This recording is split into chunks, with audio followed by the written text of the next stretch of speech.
Alhamdulillahi Rabbil Alameen. As-salatu was-salamu ala Rasulihil Kareem.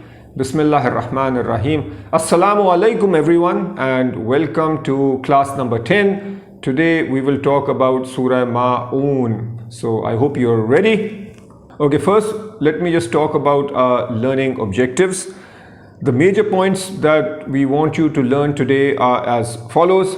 Number one, what is meant by the day of recompense? So we keep hearing day of recompense, and here we are going to understand what that means.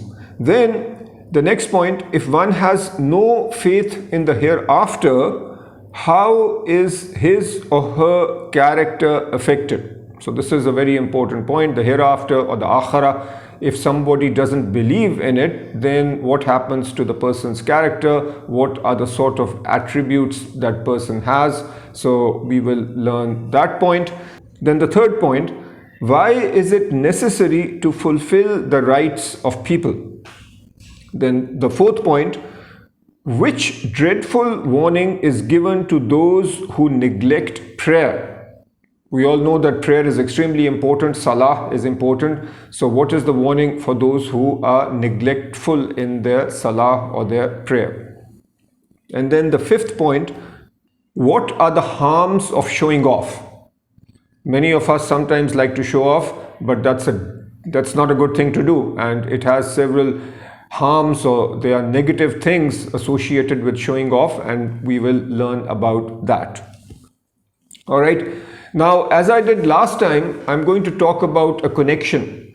The surahs are connected with each other, and let's just understand the connection of this surah with the previous one. The previous surah, you might remember, was Surah Quraysh. And what did we talk about in Surah Quraysh? In Surah Quraysh, the Quraysh had been commanded to worship Allah subhanahu wa ta'ala. And when we talked about worship, we talked about the concept of ibadah, which means worshipping in every way, which means that doing everything that Allah wants us to do. In other words, living our life in a way that Allah wants us to live our life. So we talked about that in the previous surah. In this surah, which is Surah Ma'un, it has been stated that those who do not believe in the hereafter become ungrateful and indulge in disbelief, shirk and other sins. So one of the big issues with the Quraysh was that they did not believe in the hereafter. And because they did not believe in the hereafter, they developed certain habits, certain characteristics, and those are the sorts of characteristics that we will see in this surah. Okay, now with every surah there is some introduction, there is some historical background. So let's talk about the introduction and historical background of this surah. So are you ready? Okay, so let's go.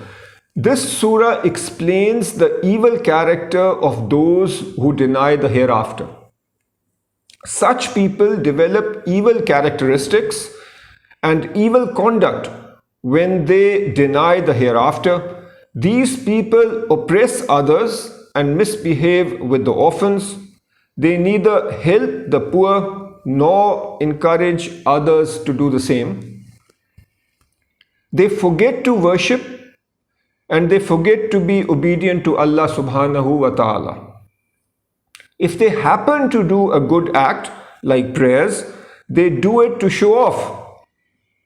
They are so selfish that they do not share small things of day-to-day usage when people ask for them. So these are some of the characteristics, and we'll talk about this in more detail. Now we come to the surah.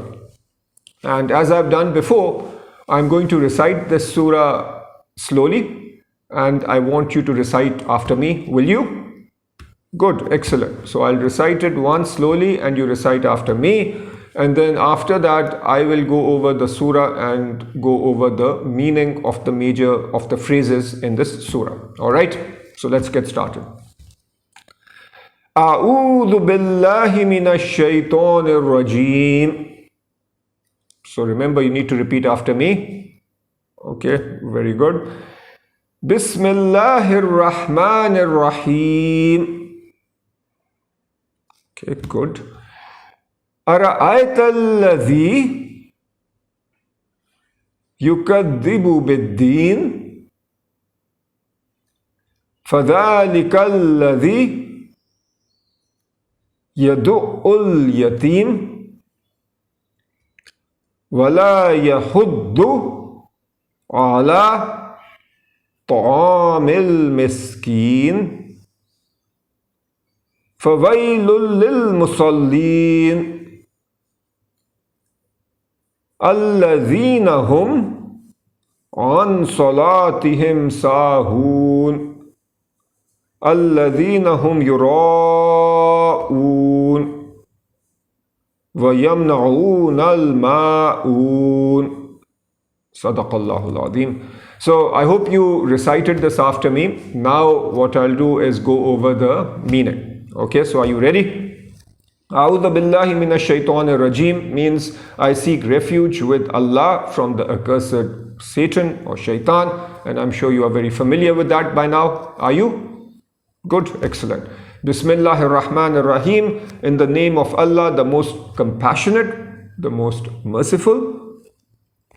Ara'ayta alladhi, O Prophet sallallahu alaihi wasallam, have you seen him? So Ara'ayta alladhi means have you seen him, and often in translations you will see O Prophet sallallahu alaihi wasallam in brackets. So the Prophet sallallahu alaihi wasallam is not explicitly mentioned here, but Allah is directly talking to the Prophet sallallahu alaihi wasallam. That's why the Prophet's name is in brackets.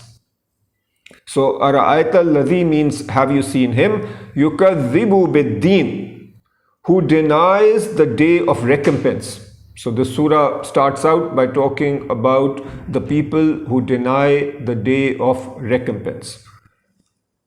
So here yukadhibu means the ones who deny. Bid-deen, deen, one of the meanings of deen is recompense. So implication here is those who deny what? The day of recompense. فَذَلِكَ الَّذِي يَدُعُّ الْيَتِيمَ. So that is the one who pushes away the orphan or repels the orphan. وَلَا يَحُضُّ عَلَى طَعَامِ الْمِسْكِينِ, and does not urge others to feed the needy. فَوَيْلٌ لِلْمُصَلِّينَ. So woe to those performers of prayer. الَّذِينَ هُمْ عَنْ صَلَاتِهِمْ سَاهُونَ. So those who are neglectful of their prayer. الَّذِينَ هُمْ يُرَاءُونَ. Who do good only to show off. وَيَمْنَعُونَ الْمَاعُونَ. And refuse to give small things even when they are asked. So this is the surah with meaning. Now I'll just quickly read the meaning and you can try and understand the full flow. O Prophet sallallahu alaihi wasallam, have you seen him who denies the day of recompense? So that is the one who pushes away the orphan and does not urge others to feed the needy. So woe to those performers of prayer who are neglectful of their prayer, who do good only to show off, and refuse to give small things even on demand. So this is the surah. Now let's go over each ayah. So the first ayah, do you remember what the first ayah is? Very good. Ara'ayta alladhi yukadhibu bid-deen. O Prophet sallallahu alaihi wasallam, have you seen him who denies, and denies what? The day of recompense. So have you seen the one who denies the day of recompense? So there is a certain type of character that this ayat is talking about, and then this whole surah will basically refer to this type of character. This ayat mentions the characteristics of those who deny recompense. For example, the disbelievers and the hypocrites. Their characteristics are the moral and practical flaws that result from not believing in the hereafter. A person who does not believe in the day of judgment, and he does not believe that he will be recompensed for his actions on that day, is the one in denial. So what is this person denying? This person is denying the day of judgment, the day of recompense. So basically, this sort of person does not think that he will be compensated for the actions and the deeds he is doing in this world. Okay, then the next ayat. فَذَلِكَ الَّذِي يَدُعُ الْيَتِيمِ. So that is the one who pushes away the orphan. So the first question here, what exactly is an orphan? So the technical definition of an orphan is a child whose father dies before he reaches puberty. So before a child becomes mature, if the child's father passes away, then that child is an orphan. So do we remember, was our Prophet ﷺ an orphan? Do you remember? Yes, he was. His father passed away even before the Prophet ﷺ was born. So the Prophet ﷺ was an orphan right from the time he was born. And in fact, when he was only about 6 years old, even his mother passed away. So the Prophet was an orphan. Now, what is meant by pushing away or repelling orphans? Pushing away orphans includes seizing their wealth. So with orphans, they don't have a father, so sometimes they don't have people who protect them. Therefore, it's easy for people who are not nice to exploit orphans. So people who are not good, who don't believe in the hereafter, they might sometimes just exploit orphans and take away their wealth. They might not give the orphans their due rights. They might mistreat orphans, scold them, belittle them. And also sometimes if an orphan goes to somebody's house and asks for something, then these people will turn away the orphan from one's door. It also means not taking care of the rights of orphans.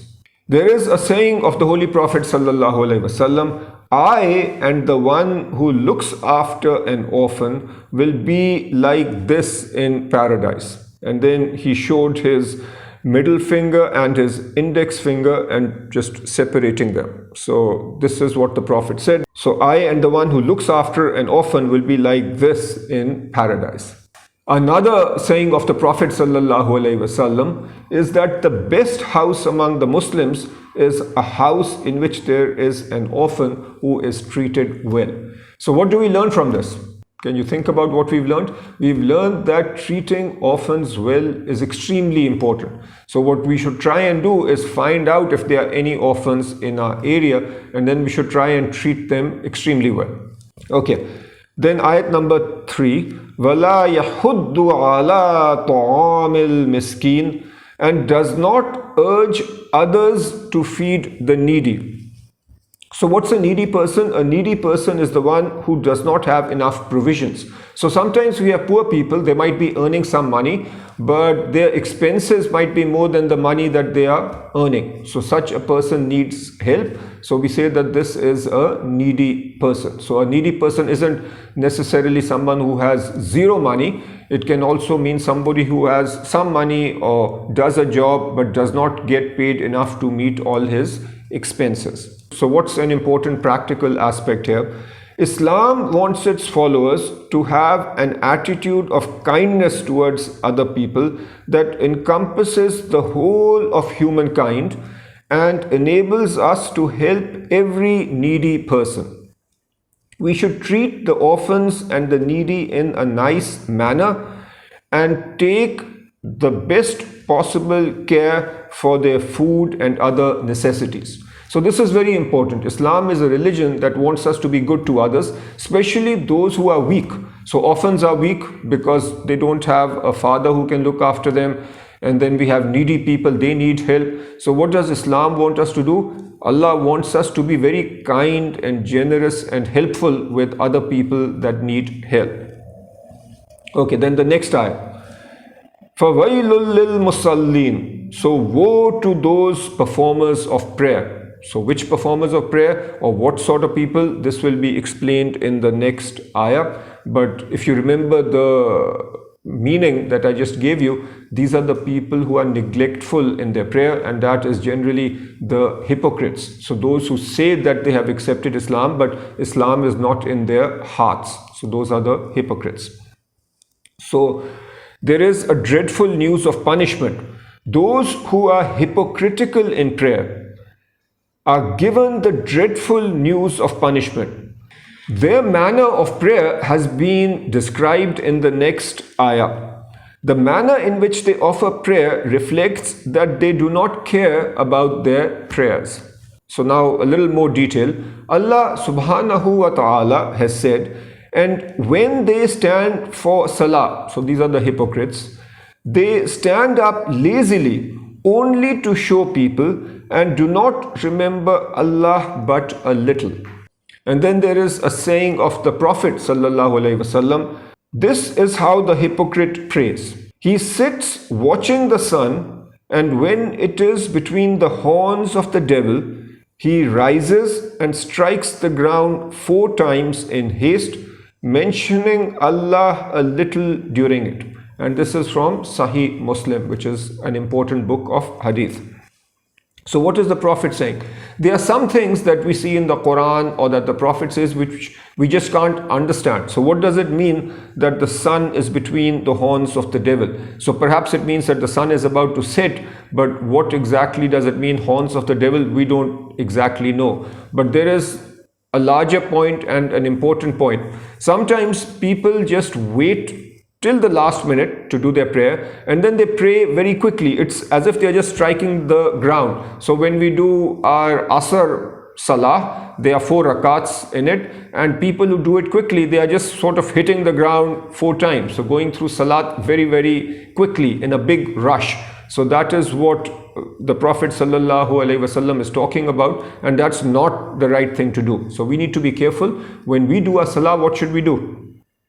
We should do a salat on time and carefully, and we should think about the meaning, and we should do a salat slowly and properly, not in the way that is described here, because this is the way that the hypocrites do their salah. Okay, another term that comes here is wail. Wail is a deep valley in hell. When a disbeliever will be thrown into it, it will take him 40 years to reach it. So it is a very deep valley. According to a hadith narrated by Imam Tirmizi, this valley is between 2 mountains, and it will take the disbelievers 70 years to reach it. So we can't exactly understand the details here, but what we need to recognize is that it is a terrible place to be, and it is a very deep valley, and the deeper that we go into hell, the worse the situation. So clearly this is something that we should try and avoid at all cost. Okay, then ayat number 5. Alladhina hum an salatihim sahun, who are neglectful in the prayer. So this connects with the previous ayah. Do you remember the previous ayah? So the previous ayah said, woe unto those people who pray. But then what sort of prayer do they do? That is what Allah is telling us here. Who are neglectful of their prayer. So what do you think neglectful means? Can you think about that? What does neglectful mean? So neglectful means not being regular in prayer. So when you are neglectful about something, that means you sometimes do it, sometimes you don't do it. So not being regular. And in fact, the commentators, the mufassirin, those who study the Quran in detail and then give explanations. So when they talk about the word sahun, so sahun in simple terms is translated as neglectful, but it has a deeper meaning. So it can mean 4 things. One is offering prayers but not being aware of its purpose most of the time. So if somebody is praying and is not even aware of what he or she is saying, then that's being neglectful. Sometimes the mind is somewhere else, and that happens with all of us, but we should always try and think about what we are saying. So that's why earlier we've studied Surah Fatiha. We are studying all these surahs. Why are we doing this? We are doing this so that when we do a salah, we can actually concentrate and think about what it is that we are saying. Then the next point is not offering prayers on time and praying hurriedly. So sometimes we miss our prayer and then offer it late, and then sometimes we might just wait till the last minute and then try and offer our prayers very quickly. That's also considered being neglectful. Then a third point is not offering all 5 prayers. So sometimes praying, sometimes not praying, sometimes doing 2 prayers a day, sometimes 3 prayers a day, sometimes just 1 a day. So all this is not right. All this is considered what? This is considered being neglectful. And then a fourth point is not offering prayers at all. So that's like completely neglecting the prayer, and that is the worst. So not praying at all is also very, very problematic. Okay, now a practical aspect. We must offer prayers regularly. Not offering prayers regularly will be a major reason for entering the hellfire. And obviously we don't want that happening to us. So what does that mean? Very good. That means that we should offer our prayers regularly and we should be thoughtful. So what's the opposite of neglectful? It is to concentrate and to be thoughtful in our prayers. In fact, if you look at Surah Al-Mudaththir, which is Surah number 74, ayat 42 and 43, there we are told that one of the major reasons for going into the hellfire is not offering prayers. So I'll just read the translation for you. So the people who have gone into the hellfire will be asked, "What has landed you in hell?" And they will reply, "We were not of those who prayed."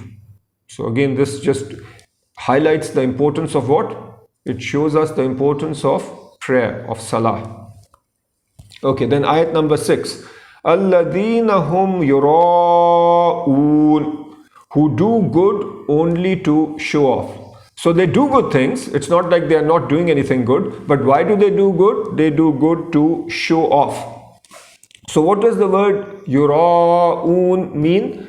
It refers to those who show off. That is, they perform good deeds to show off to the people and not for the sake of Allah.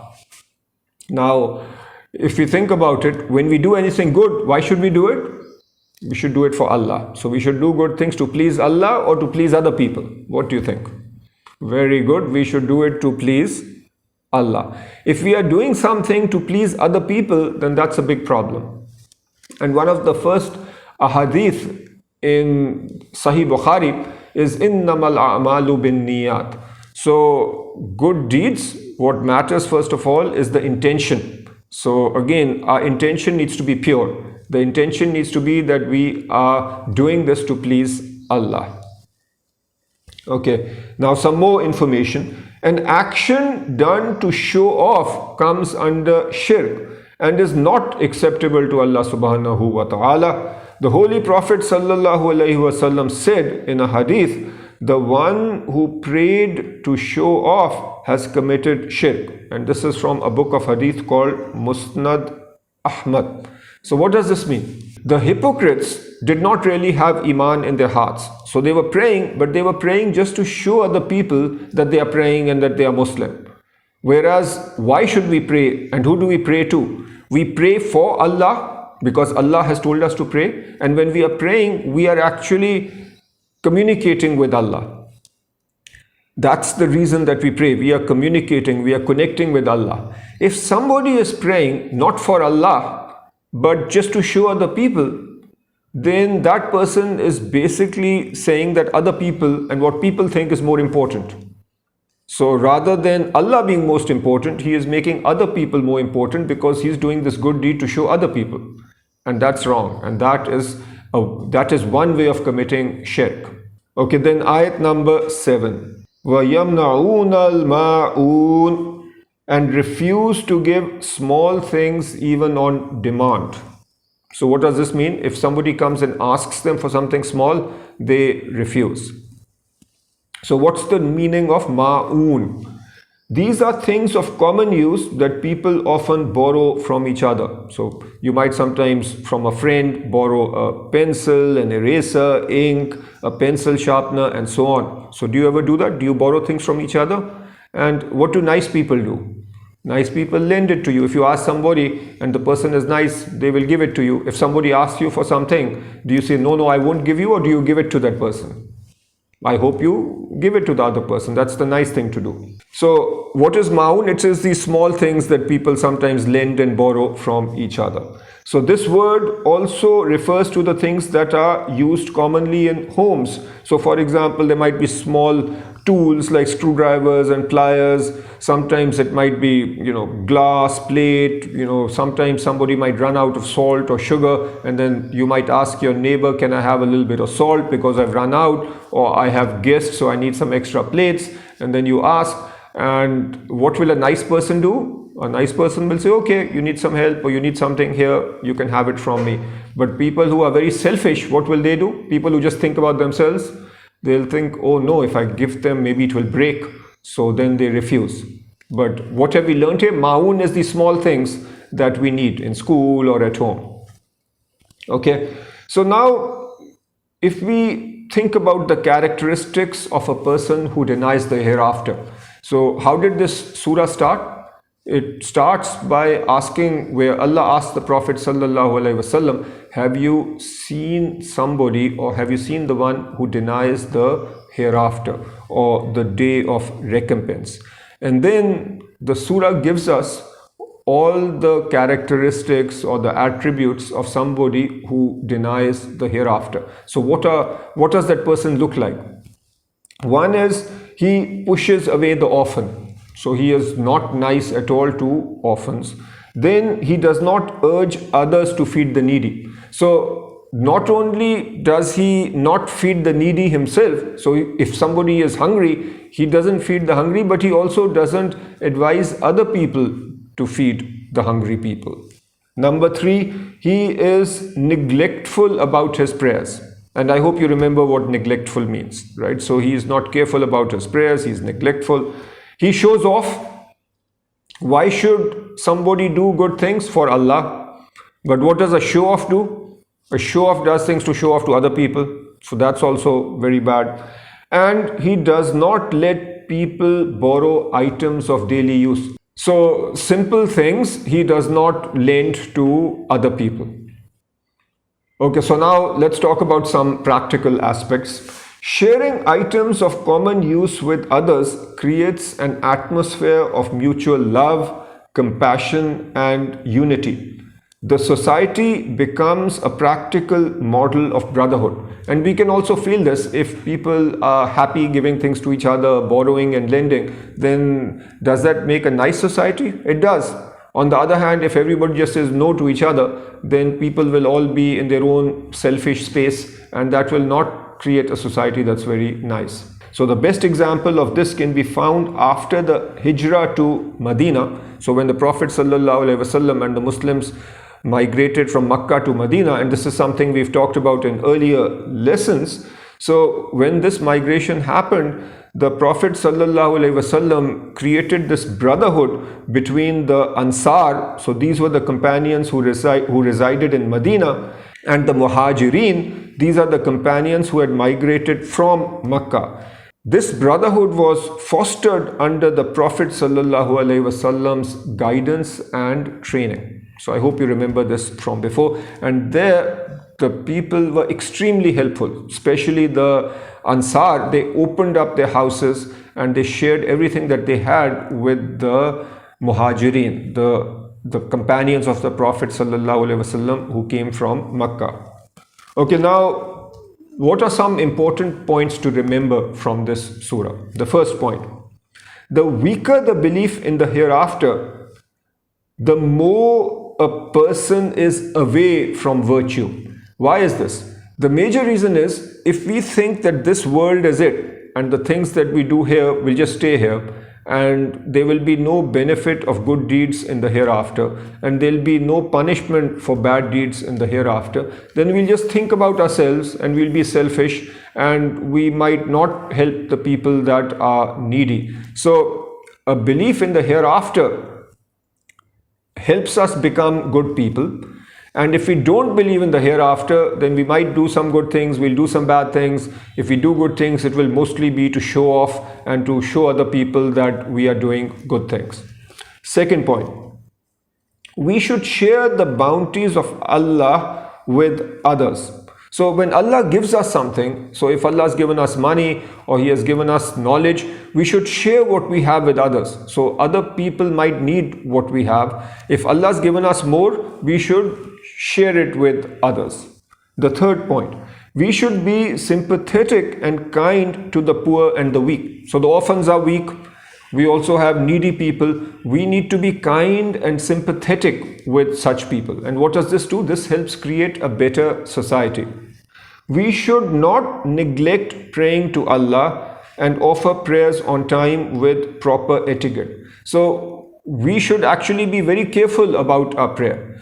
The hypocrites would be neglectful with their prayers. We need to be thoughtful and we need to do our prayers properly. So we need to learn how to do our prayers properly. We need to know the meaning of what we are saying, and then our prayers should be very nicely done with meaning and with a heart. And number 5, a good deed is wasted if it is done to show off. Why is that? A good deed is accepted by Allah if it is done purely for Allah. If we are doing things for somebody else, if we are doing things to show off, then that benefit is only in this world. In the next life, on the day of recompense, we will not be rewarded for those actions because those actions were not done for Allah. They were not done for the hereafter. So why should we do good things? We should do good things for Allah. So I hope that you've learned the main points from this surah. And one way of looking or one way of understanding the surah is that here Allah has told us about the characteristics of the people who do not believe in the hereafter and all the sorts of characteristics that were present in the hypocrites. Now, we want to be the opposite of what we read here. So in school, I'm sure you study opposites. So here are the characteristics of those who do not believe in the hereafter, but we do believe in the hereafter. So the things that we do should be the opposite of what is given over here. All right, so let's pray to Allah that may Allah make us from among the people that do all the right things. May Allah make us from among the people who do our prayers properly and on time. May Allah make us from among the people who are kind and helpful to each other. And may Allah make us among those who are specially kind to orphans. And may Allah help us all go to Jannah and stay very, very far away from the hellfire. All right, Ameen bi rahmatika ya rabbal alameen, and inshallah I will see you in the next class. Assalamu alaikum wa rahmatullahi wa barakatuhu.